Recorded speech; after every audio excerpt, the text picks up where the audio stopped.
Hello friends, कैसा सब लोग। तो फ्रेंड्स, जैसे कि आप सभी को पता है, आपका सीटेट का एग्ज़ाम खत्म हो गया।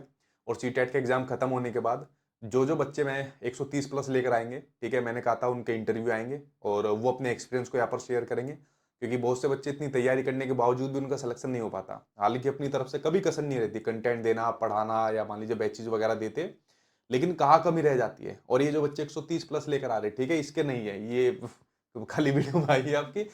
भरत के 133 नंबर है। ये कैसे अपने 133 नंबर लेकर आए। और उसके अलावा एक एक करके बाकी के इंटरव्यू में अपने चैनल के ऊपर डाल दूंगा, जो जो बच्चे 130 प्लस लेकर आ रहे हैं, ठीक है, क्योंकि अगर 130 प्लस वाले बच्चे जब भी मिलेंगे वो आपके सचिन सर के खूब भारी संख्या में आपको देखने को मिलते हैं, ठीक है। तो एक एक करके ही अपने एक्सपीरियंस को शेयर करेंगे और आप ध्यान से सुनते जाना इन्होंने क्या क्या चीजें करी थी और मतलब कहाँ आपसे गलती हो गई, उन गलतियों को देखना। जो आप लोग पहली बार सीटेट देने वाले हो या मान लीजिए आपका नहीं हो पाया, फेल हो गए, तो आपकी कहाँ गलतियां हो गई, ठीक है। ठीक है भरत, अब आपका बताते हैं कि यस आपके सर। 133 आए, ठीक है। Yes sir. तो आप मुझे एक एक करके बताइए। जैसे अब मैं अगर बात करूं आपके सीडीपी की, 28 नंबर आपके आए। सीटेट ऐसा कह सकते हैं हर लेवल में प्रैक्टिकलिटी की ओर जाते ज्यादा जा रहा बढ़ है रहा ज़्यादा। है। अच्छी बात भी है, जो टीचर्स को होना भी चाहिए ऐसा। हम्म। एंड सचिन सर की वीडियो देख देख के मेरे को थोड़ी सी हो गई थी प्रैक्टिस इस चीज़ की, क्योंकि सचिन सर जब कराते हैं तो थ्योरी बेस तो लेके चलते ही हैं थ्योरी का, बट साथ साथ में जो एग्जाम्पल्स होते हैं, अब एग्जाम्पल्स ही आते हैं पेपर में ज़्यादा। हम देखें तो थ्योरी बेस्ड क्वेश्चन तो ना पियाजे के अब इतने आते हैं। पियाजे के भी क्वेश्चन जैसे आए थे कि अगर कोई बच्चा इरिवर्सिबिलिटी वाला क्वेश्चन आया था एक, तो वो भी केस बेस ही था। तो हम्म। सचिन सर की वीडियो देख देख के वो प्रैक्टिस हो जाती है माइंड में कि हाँ सर ऐसे ऐसे बोल रहे हैं, तो वो दिमाग में ना बैठ जाती हैं चीज़ें। जब पहली बार क्वेश्चन पढ़ो वहाँ पेपर में तो लगता है अरे ये तो पहली बार थोड़ी पढ़ रहे हैं, सर ने कितनी बार करा रखा है ये तो। हम्म। तो इस चीज़ से बहुत हेल्प मिली। रटना नहीं है, मतलब कुल मिला के हाँ। समझना है। यस। एक लिमिटेड सिलेबस आपका, वो उसी में से एग्जामिनर क्वेश्चन पूछता है, बट सारे आपके समझ आधारित होते हैं। यस। तो आपने सीडीपी के अंदर क्या पढ़ा, मतलब सिर्फ जो 28 नंबर आए। सीडीपी के लिए पहले मैंने सोचा था कि बैच लूँ, बट देन ऐसा नीड लगा, मैंने पीवाई को थोड़े से एनालाइज करें तो लगा कि मेरा हो जाएगा अगर मैराथन भी देखूँ। मैं तो मैराथन्स देखी थी मैंने सर की। अब मैराथन्स में ये स्पेशली जैसे सर भी पढ़ाते हैं ईवीएस के लिए, तोमर सर थे एक, तो उनकी जो मैराथन्स इतनी लॉन्ग लॉन्ग, अगर आप चैनल पे देखोगे जाके 7 घंटे 11 घंटे अलग अलग टीचर्स पढ़ा रहे हैं। तो हम तो बैठ बैठ के ऐसे सोचते थे यार वीडियो शुरू करने से पहले ही इतनी लंबी वीडियो देख भी पाएंगे एक बार में। और जब स्टार्ट करी वीडियो तो उसमें लगता था टीचर जो पढ़ा रहे हैं लगातार, हम क्यों नहीं पढ़ सकते। हम्म। तो वो देख कर भी मोटिवेशन आता था कि यार करना है, बेशक बीच में थोड़ा गैप दे लो, लेकिन 7 घंटे की वीडियो है, 11 घंटे की मैराथन है। तो मोटिवेशन आता था उस चीज़ से कि यार सर पढ़ा रहे हैं और भी टीचर्स जो हैं वो सब पढ़ा रहे हैं, मैराथन करा रहे हैं, तो हम क्यों नहीं कर सकते। तो उससे मोटिवेशन आया, काफ़ी फ़ायदा भी हुआ इससे। अलग अलग क्वेश्चंस की प्रैक्टिस हुई मैराथन्स में, कंसेप्ट भी क्लियर करे सर ने, तो हम्म। उस चीज़ से बेनिफिट मिला काफ़ी। तो मैराथन और दूसरी कोई चीज या खाली मैराथन। मैराथन के अलावा पीवाई क्यू पहले मैंने हम्म। एक दो पीवाई क्यू देखे पहले, ताकि एक बेस पता लग जाए कि लेवल कितना है हमारा। हम्म। उसके बाद मैराथन्स देखी एंड अगेन पीवाई क्यू अटैम्प्ट करें, तो हम्म। देखा कितना डिफरेंस आ रहा है, कहाँ पे चीज़ें न्यू है कुछ। जो ठीक है। क्वेश्चंस में अटक रहे थे तो उसको रिपीट करा फिर से, नोट नोट डाउन करा उनको। ज़्यादातर चीज़ें तो कवर हो रही थी सीडीपी में तो स्पेशली, और बाकी जो पेडागोजी की है उन सब में भी। ठीक है, अगर मैं बात करूँ मैथमेटिक्स की, 27 है, 3 नंबर कहाँ कहाँ कटे आपके। मैथ्स में भी जैसे सीडीपी में हुआ मेरे साथ, ऐसा ही कह सकते हैं। एक तो कैलकुलेशन मिस्टेक हो गई पहली बात तो। कौन से वाले में। प्राइम नंबर्स का एक क्वेश्चन था कि हम्म। कुछ दो नंबर्स दिए थे, इन दोनों संख्याओं के बीच में कितने प्राइम नंबर्स आएंगे। हम्म। तो कैलकुलेट करा पहले मैंने, मेरे को लग रहा था कि गलत है तो मैंने छोड़ दिया पहले तो वो। बाकी दो। बाकी दो में एक तो वेन हील वाला था, वो हिले पढ़ कर हिले गया ही था। गलत कर दिया। वैसे सर सही तो बात है कि बिना मैथ हिले में, भी नाराज हो रहे होंगे, इतनी बार आ गया एग्जाम में फिर भी गलत कर हाँ दिया। मैथ में लिमिटेड पेडागोजी आती है, लेकिन उसमें भी पता नहीं उस टाइम वही तो सर ने बताया कि थोड़ा सा प्रेशर हो जाता है, तो उस चीज़ की वजह से वो वाला गलत हो गया था तीसरा। एक। तीसरा क्वेश्चन था, बड़ा कॉम्प्लिकेटेड था। इसमें से 4 ऑप्शन दिए थे कि इनमें से कौन सा इंडियन मैथमेटिकल लिटरेचर नहीं हाँ है। यार, वो बढ़िया क्वेश्चन था वो। तो ये ना तो मैंने पीवाईक्यू में देखा था ना, टीचर्स भी इसको कहाँ से पढ़ाएंगे, क्योंकि बहुत अलग ही क्वेश्चन है ये। तो हम्म। उसमें मैंने चरक संहिता कर दिया था, चरक संहिता आंसर था इसका, बट मैंने कुछ हम्म। और बौद्ध करके कुछ था वो वो कर जबरदस्त दिया। क्वेश्चन था। मतलब कंफ्यूजिंग भी था। एक तो जानकारी भी उसमें होनी चाहिए पूरा, और समझ पर आधारित था। हिस्टोरिकल भी था थोड़ा सा, कि हम्म। पता होना चाहिए पहले कौन कौन से लिटरेचर लिखे हुए हैं। तो न्यूमेरिकल कैसे पढ़े फिर आपने, मैराथन देखे। न्यूमेरिकल के लिए सामने देखे। मैराथन्स तो देखी थी मैंने, बट मैराथन से ज़्यादा प्रैक्टिस पे ध्यान दिया। लाइक सर ने तो करा दिया अपना, वो कहते हैं ना कि स्पेशली मैथ्स में टीचर तो अपना करा देगा, मैराथन में क्वेश्चंस करा देगा, बट उसके बाद खुद की प्रैक्टिस करनी होती है। हम्म। तो उसके लिए पीवाईक्यू लगाए थे मैंने अलग अलग। सर के ऐप में भी फ्री PYQs थे, मॉक टेस्ट थे, तो उनको सॉल्व करा, साथ में कॉपी रख के लैपटॉप खोल लिया था। तो OMR पे भी करी प्रैक्टिस फिर लास्ट में, ताकि वो सर्कल भरने का ही थोड़ा सा हो जाए एक्सपीरियंस। तो मतलब मैथ्स में जो न्यूमेरिकल्स हैं, न्यूमेरिकल्स मेनली प्रैक्टिस से हुए हैं। एक दिक्कत आती है सीटेट के एग्जाम में, टाइम मैनेजमेंट नहीं हो पाता, और मैं बार बार इनको कह कह के थक भी जाता हूँ, टाइम मैनेजमेंट की प्रैक्टिस डाल लो।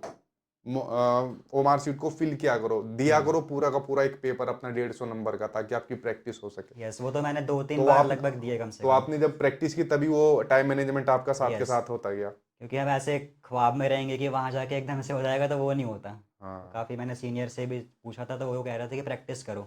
और सर ने भी काफ़ी बार बताया वीडियोस में कि प्रैक्टिस करनी है, एक बार OMR का प्रिंट आउट ले लो, कैसे भी कर लो, हम्म। तो उस पर और प्रैक्टिस करने के बाद। Maths pedagogy. मैथ्स पैडागोजी में तो अभी जैसे मैंने बताया कि थोड़ा बहुत वैन हिल वगैरह दिमाग से निकल गया था, बट इजी थी, इतना मुश्किल नहीं कह सकते पैडागोजी को, ज़्यादा मुश्किल नहीं आई थी। इसमें क्या पढ़ा?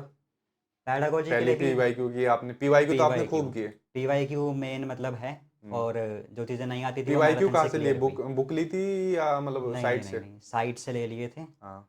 और कुछ अलग अलग वेबसाइट जैसे अलग गूगल पे होती हैं कुछ, हम्म। वहाँ से डाउनलोड कर लिए थे। और सर के जो मॉक टेस्ट भी थे ऐप पे, हम्म। तो वहाँ से करे थे ज़्यादा। ठीक है, तो पीवाईक्यू के अलावा क्या किया फिर पैडागोजी में, और खाली मैराथन?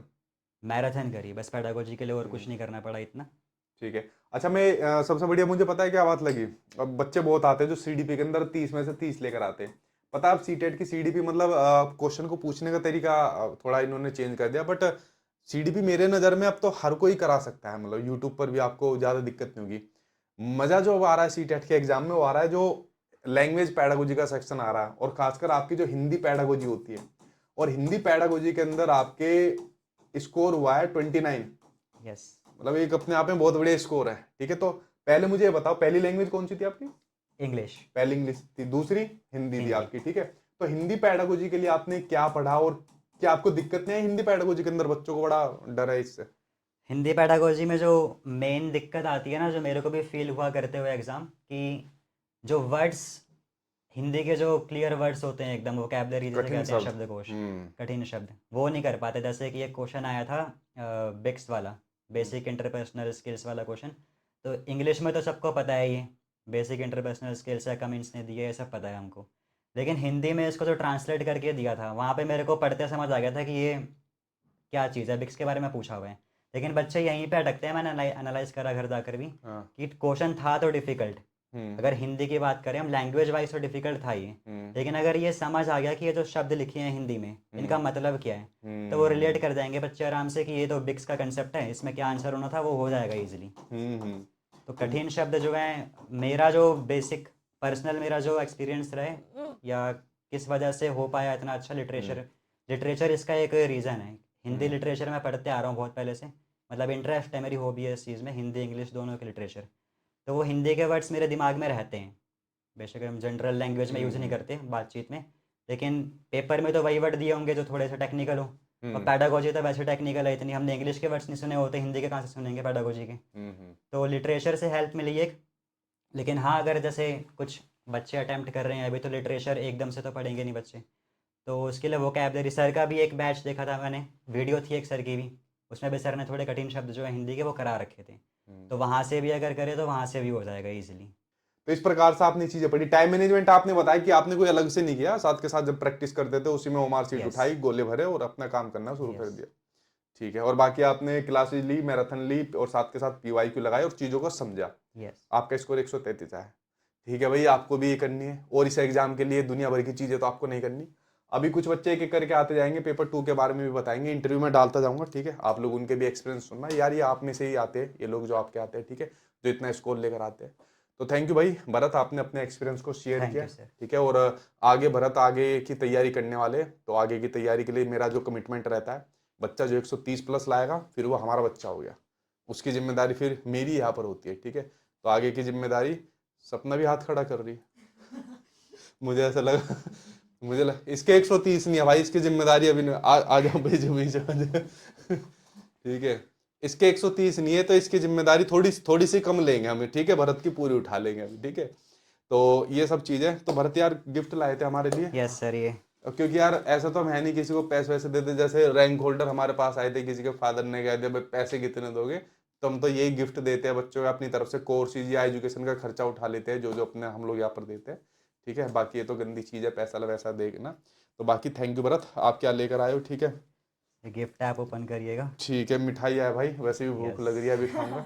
तो भरत मेरे, ठीक है, तुम नहीं लाई हो सर मेरी तरफ से भी है। ये कंबाइंड हल्के में छुटा दिए। ठीक है, ये भरत का भाई सर्टिफिकेट है, जो जो बच्चे 130 लाते हैं, जिन बच्चों की हमारे यहाँ जॉब लगती है उनको हम लोग यहाँ पर सर्टिफिकेट देते हैं, ठीक है। और साथ में एक छोटा सा गिफ्ट हमारी तरफ से भी है, जो भरत के लिए, हालांकि दिखाना नहीं चाहिए वीडियो में, ये थैंक भरत यू के सो लिए, मच ठीक है। सर। बाकी इसके अलावा भाई हम कुछ नहीं देते कि पैसे वैसे देते, ये चीज़ आपको बता दूं, ठीक बट है। एक्चुअली में पैसों से ज़्यादा वैल्यूएबल एजुकेशन ही है, क्योंकि हम भी कोर्स खरीद लेंगे, जॉब लग जाएगी हाँ तो कितनी सैलरी आ ही जाएगी तब तो। सर ठीक ठीक। जॉब दिलाने का काम कर रहे हैं, KVS का बैच दे रहे हैं, काफ़ी है वो तो। नहीं, कोई भी बैच लो लाइफ आप टाइम। कोई भी XYZ कोई भी कोर्स लो, कोई बुक्स लो, कोई कंटेंट लो, अब आपकी जिम्मेदारी हमारी, ठीक है। ठीक है भरत, थैंक यू थैंक सपना, यू सर। आप लोग आए, आपके ग्रुप आए, आपके पूरे ग्रुप तैयारी करते थे, आगे के भविष्य के लिए आपको बहुत बहुत शुभकामनाएं, इसी साल आपकी जॉब लग जाए, ठीक है। थैंक ये यू सो बेस्ट मच विशेष सर। मेरी आप लोगों के साथ है। Thank you sir. Thank you. तो आप लोगों ने भी देखा, इनके देख लिया कि कोई बहुत बड़ी बात नहीं यार, आराम से करो, आपका हो जाएगा। जहाँ जहाँ आपसे गलती हुई है बस उन गलतियों के ऊपर नजर रखना, और जो पहली बार दे रहे हैं, ठीक है, इनको ऐसे बच्चों को फॉलो करना, ठीक है।